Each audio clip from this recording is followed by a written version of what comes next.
I want to talk about the biggest and the most important story in the world, the Wuhan coronavirus. This coronavirus is a catastrophe on the scale of Chernoble for China, but actually it's probably worse than Chernoble, which was localized in its effect.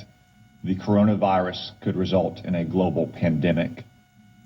While you were all sleeping overnight, the number of diagnosed cases in China increased by 30%. Now, let me be clear, that's not new cases, that is just newly admitted cases. It is probably several orders of magnitude higher than that.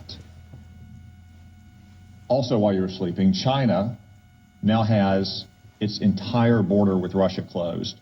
2,600 miles, Russia has closed that border. El Al has shut down travel between Israel and China. Air France has shut down travel between China and France. And that's in addition to all the other countries that have already shut down travel.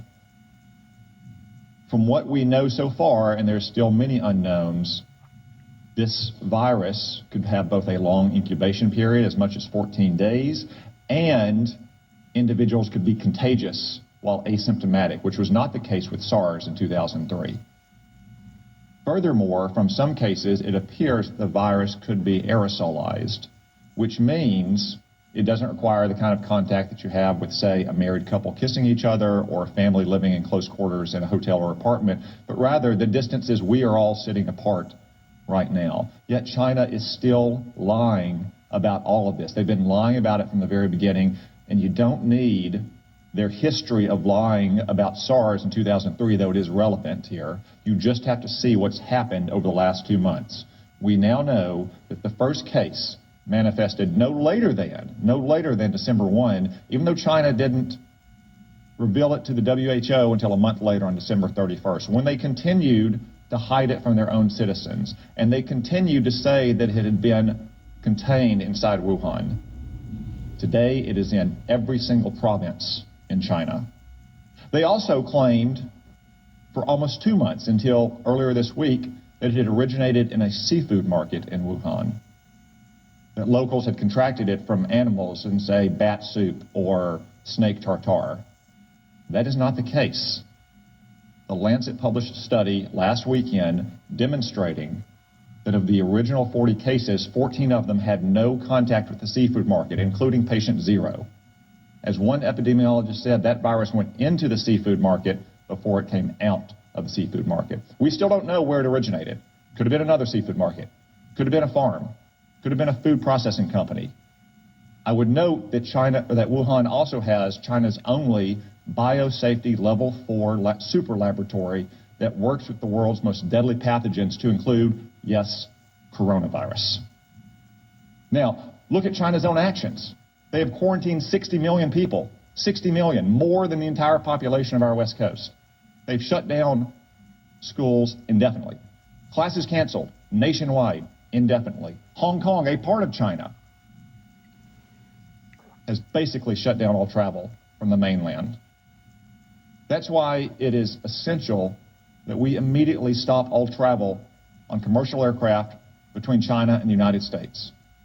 Making exceptions, of course, for American citizens to come back, as we just brought back yesterday, allowing essential trade to flow as long as crews on ships and aircraft are not allowed to go into the general population in America, and making exceptions, of course, for medical personnel to go into China to try to get a handle on this.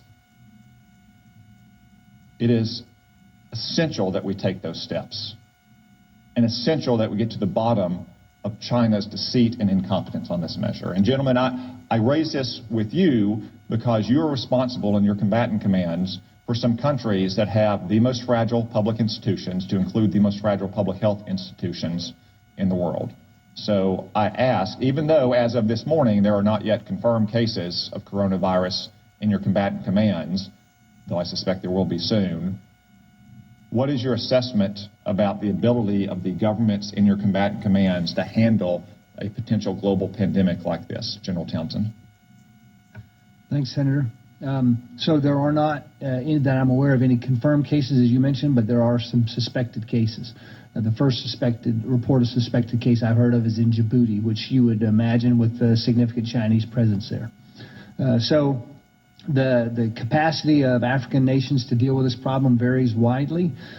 For example, in Eastern Africa, Central East Africa, they've been dealing with Ebola, and they've been dealing with Ebola largely on their own and doing a pretty good job of it. So I think capacity there, but anywhere else in Africa is probably not to that degree. Admiral Fowler. The Venezuela crisis has already strained the social services of many of the nations. As you're aware, Senator, we had to deploy the hospital ship Comfort twice in 1 year to last deployment 12 different nations, and in one 5-day span it can do the equivalent of a whole month for a region of some of the major countries. So I would be extremely concerned. Like General Townsend, the capacities vary widely, but in many cases they're strained into the limit. I'd be very concerned if we saw this spread. Thank you. As a defensive measure, to say again, it is essential that we shut down all commercial air travel immediately between the United States and China.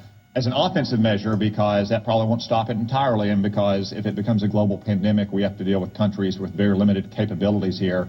We need a Manhattan Project level effort to work with our best research scientists and laboratories in this country to develop a vaccine as quickly as possible.